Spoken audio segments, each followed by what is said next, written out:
I'm back in the 1948 in my mind. I remember standing in an early morning on the platform of a small station in Norfolk with my family, and our luggage was beside us. There was 4 of us.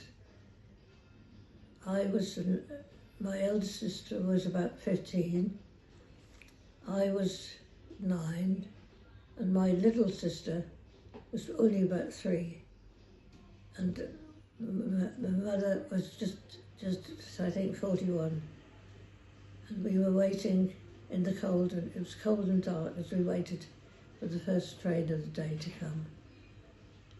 When it came, we got on and started what I still think is quite an extraordinary adventure. We were migrating to Canada. The reason for this, as I've said, was because my father had died and we had relatives in Canada. So there we go, off from the beginning of the year in Norfolk to an over 3,000 mile journey to Canada. I don't remember going much about the journey to Liverpool to begin with.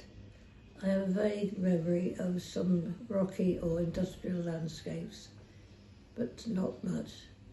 But I remember quite clearly being in Liverpool, seeing some rather dark buildings, and then being on the quayside, in a building on the quayside of the River Mersey, with a queue of people that were waiting to be processed for going on board the ship. The ship was beside the quay, and it looked very big to us, but in fact it wasn't one of the biggest of the Cunard White Star fleet that did most of the. They had the biggest amount of ships for the crossing to America and Canada. We were soon processed and went up the gangplank. When we got to the top of the gangplank, we were welcomed onto the ship by a good-looking young man in a smart uniform. How strange it is to think that this was when we first met my sister's first husband.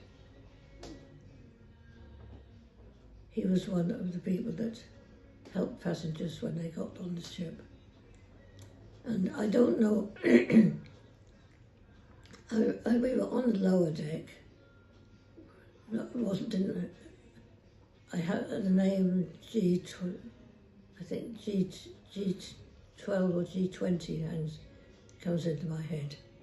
But I think we were quite low, almost on the waterline or below the waterline, because the ship we shared accommodation with altogether about 10 people.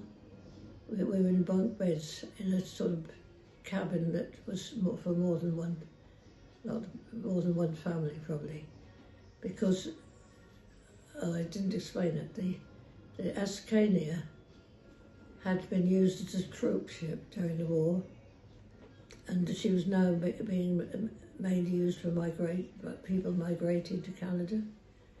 So the facilities were fairly basic. I remember fairly greyish paint, and some of the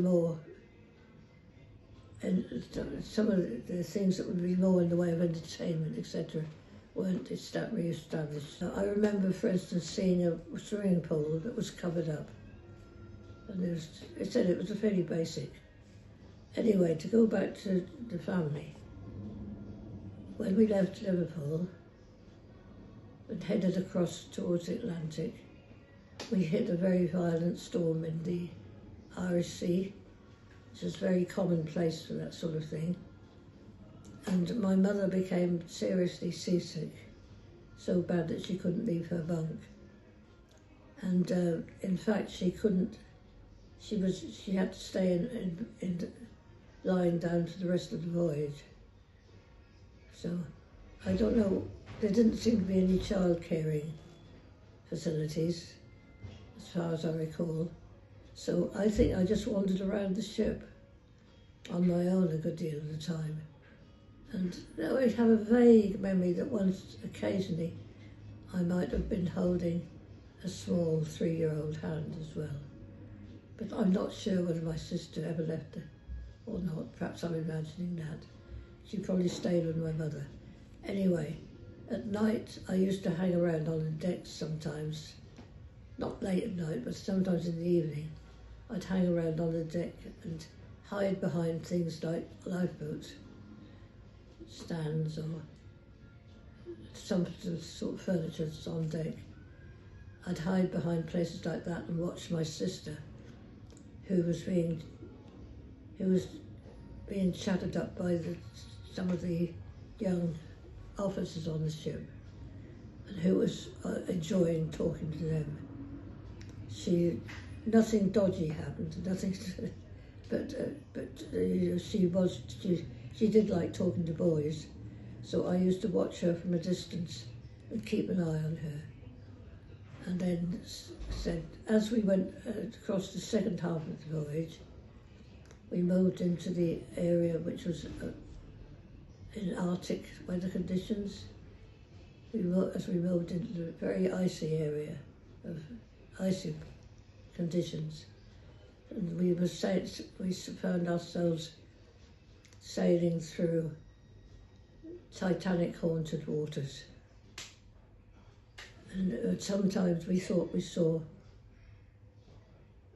icebergs in the distance, but we never not a close one. It was very cold, and the passengers weren't allowed on the decks. The decks had ice and snow covering them, so the passengers weren't allowed on them. And we didn't have any bad encounters with lifebergs, and we reached Halifax in Nova Scotia. Sorry, I'm having difficulty saying it today. As we approached Nova Halifax, the shapes of the building of the town stood out darkly against the snowy ridge behind them. When we got off the ship, we went to the railway station, and while we were waiting to get on the train, a young man came along the platform. It was the same young man that had been friendly with my sister on the ship, and he said he'd come to say goodbye to us, but also to ask my mother if he could become a pen pal for my sister. And he was quite charming and good looking, so she said yes. And again, who would know that this brief encounter was the beginning, in the future would lead to her marriage. So we set off on the train. I can't remember how long it took to get to where we were heading for Toronto. I think it took at least a day, because I'm sure we were on the train for a night at least, and we were going through very snowy areas. Sometimes we'd be going through woods with heavy snow on them. Other times, sometimes the woods would clear. You'd see a view across the St. Lawrence River. Sometimes there was big icebergs that hung down beside the track. I remember about 6 foot long icebergs seeing them. But we didn't really stop anywhere, I don't think, completely. We just mostly carried on. It carried on through the snowy landscape, with the engine every now and again giving one of those rather ghostly sirens like you see on American films. Rather that you'd hear the sound of the engines. And then, anyway, we got through the journey and ended up in Toronto.